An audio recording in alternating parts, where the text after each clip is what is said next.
Jel, tiba-tiba aku kepikiran, kalau misalnya kita punya perusahaan yang penghasilannya ada di dalam negeri dan di luar negeri, itu perhitungan pajaknya kayak gimana ya?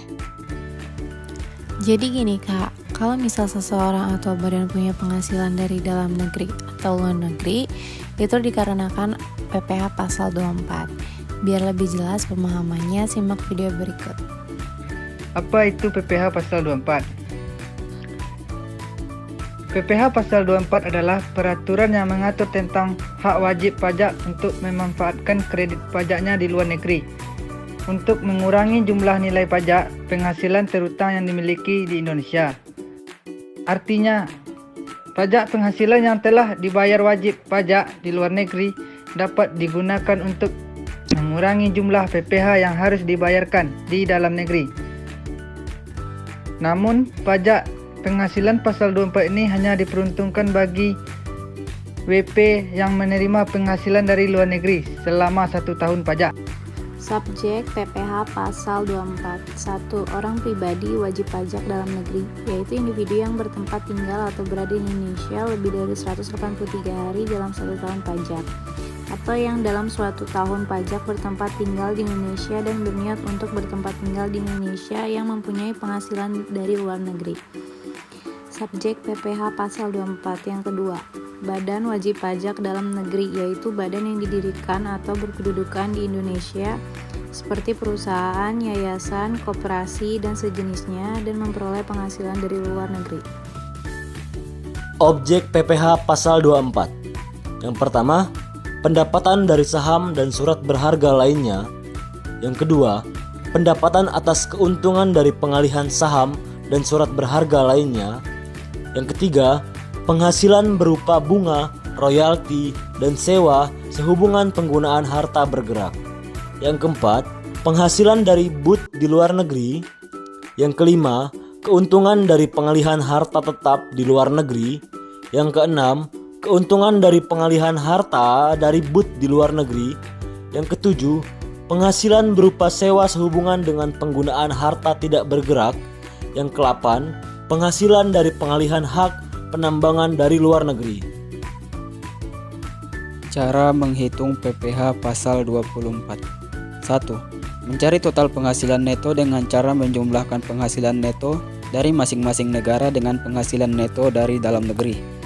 2. Dalam menjumlahkan penghasilan neto untuk mencari total penghasilan neto, jika terjadi rugi di luar negeri, maka penghasilan neto yang mengalami rugi tersebut tidak boleh diperhitungkan atau dikompensasikan. 3. Penghasilan yang sudah dikenakan pajak penghasilan final harus dikeluarkan dari perhitungan penghasilan neto. 4. Menghitung jumlah PPh luar negeri di tiap negara. 5. Menghitung jumlah PPh terutang berdasarkan tarif pasal 17 Undang-Undang PPh. 6. Kredit pajak luar negeri atau KPLN ditentukan berdasar jumlah paling sedikit di antara A. Jumlah PPh yang seharusnya terutang, dibayar, atau dipotong di luar negeri dengan memperlihatkan ketentuan dalam P3B. B. Jumlah PPh luar negeri. C. Jumlah tertentu yang dihitung menurut perbandingan antara penghasilan yang diterima atau diperoleh dari sumber penghasilan di luar negeri terhadap penghasilan kena pajak, dikalikan dengan pajak penghasilan yang terutang atas penghasilan kena pajak, paling tinggi sebesar pajak penghasilan yang terutang tersebut. 7. Jika PPh luar negeri yang sudah dibayar melebihi kredit pajak luar negeri yang diperbolehkan, maka selisihnya menjadi hangus. Lalu yang terakhir kita akan membahas mengenai contoh perhitungan PPh pasal 24.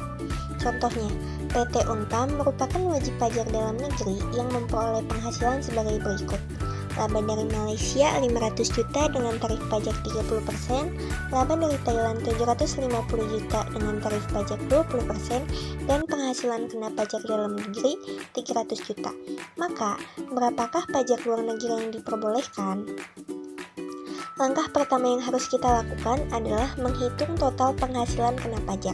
Laba dari Malaysia diketahui 500 juta, laba dari Thailand diketahui 750 juta, dan penghasilan dalam negeri diketahui 300 juta. Maka jumlah penghasilan kena pajak yaitu 1.550.000.000. Lalu yang kedua, kita akan mencari PPh terutang dengan tarif pasal 17 UU PPh, yaitu 22% dikali jumlah penghasilan kena pajak 1.550.000.000. Hasilnya 341 juta. Lalu selanjutnya kita akan menghitung PPh terutang di luar negeri. Laba dari Malaysia kita ketahui 500 juta dengan tarif pajak 30%. Maka PPh terutang di luar negerinya 150 juta. Sama halnya dengan laba dari Thailand, labanya 750 juta dengan tarif pajak 20%, maka PPh terutangnya 150 juta. Lalu kita akan menghitung PPh maksimum yang akan dikreditkan. Yang pertama, laba dari Malaysia itu laba dibagi dengan jumlah penghasilan kena pajak dikalikan dengan PPh terutang. Di sini diketahui laba dari Malaysia itu 500 juta dibagi jumlah penghasilan kena pajak itu 1.550.000.000 juta dan dikalikan dengan PPh terutang 341 juta. Maka laba dari Malaysia 110 juta yang dapat dikreditkan. Sama halnya dengan laba dari Thailand, labanya 750 juta dibagi dengan jumlah penghasilan kena pajak 1.550.000 juta dan dikalikan dengan PPh terutang 341 juta. Maka hasilnya 165 juta. Maka dari perhitungan tersebut, maksimal KPLN yang dapat dikreditkan untuk Malaysia itu 110 juta dan untuk Thailand 165 juta.